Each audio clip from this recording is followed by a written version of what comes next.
Hola, mi nombre es Pau y en este video quiero hablar sobre una realidad que ya no podemos ignorar, el cambio climático y el negacionismo que aún existe en torno a él. A pesar de las advertencias científicas, del aumento de temperaturas y del impacto evidente en la vida cotidiana, hay sectores, incluyendo políticos, empresas e incluso ciudadanos, que siguen minimizando esta crisis. Me parece urgente cuestionarnos cómo contribuimos y cómo podemos transformar esta realidad. Para comenzar, ¿qué es el cambio climático? Bueno, el cambio climático se refiere a cambios a largo plazo en la temperatura y los patrones del clima. Aunque algunos factores naturales influyen, la Convención Marco de las Naciones Unidas sobre el Cambio Climático deja claro que gran parte del cambio climático actual se debe a la actividad humana. Esto se debe principalmente a la quema de combustibles fósiles como el carbono y el petróleo, que emiten gases de efecto invernadero como el dióxido de carbono y el metano, que intensifican el calentamiento global. ¿Qué está pasando hoy? Desde el siglo XIX, nuestras actividades han sido el principal motor de este fenómeno. Las emisiones han hecho que la temperatura global aumente alrededor de 1.1 centígrados desde finales del siglo XIX. Según la ONU, la década de 2011 a 2020 fue la más calurosa jamás registrada.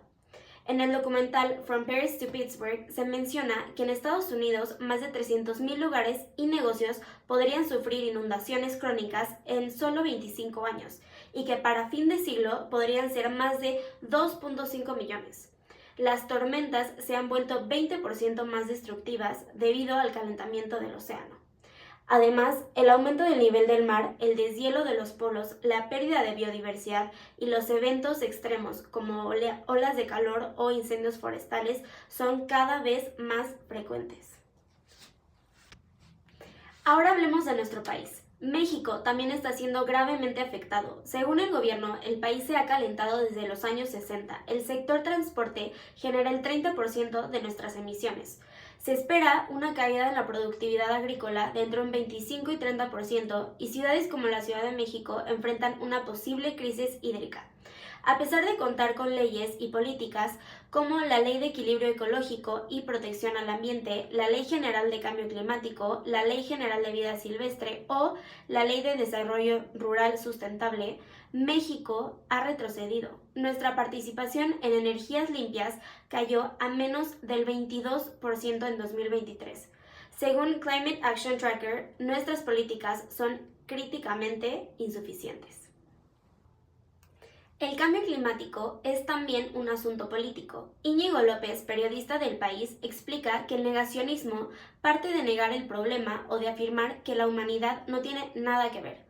Rachel Clitus, de la Union of Concerned Scientists, dice que esto no es accidental, sino el resultado de décadas de cabildeo de la industria fósil para bloquear cualquier avance.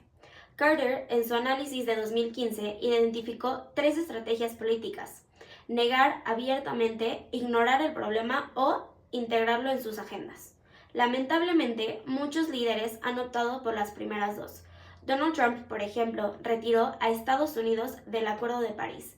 Y en Florida, el gobernador Rick Scott incluso prohibió usar los términos cambio climático y calentamiento global, como se muestra en From Paris to Pittsburgh. Y bueno, ¿qué nos espera en el futuro? La Organización Meteorológica Mundial estima que hay un 80% de probabilidad de que al menos uno de los próximos 5 años supere a 2024 como el más caluroso registrado, y un 70% de probabilidad de que el promedio del periodo 2025-2029 supere el umbral de 1.5 centígrados. Estamos en un punto crítico para evitar daños irreversibles. A pesar del panorama, hay iniciativas inspiradoras. Una de ellas es Fleet Farming, en Florida, que convierte jardines residenciales en huertos urbanos. También, en México, existen propuestas como Isla Urbana, que instala sistemas de captación de agua de lluvia en comunidades vulnerables. Son ejemplos de cómo el cambio sí es posible desde lo local.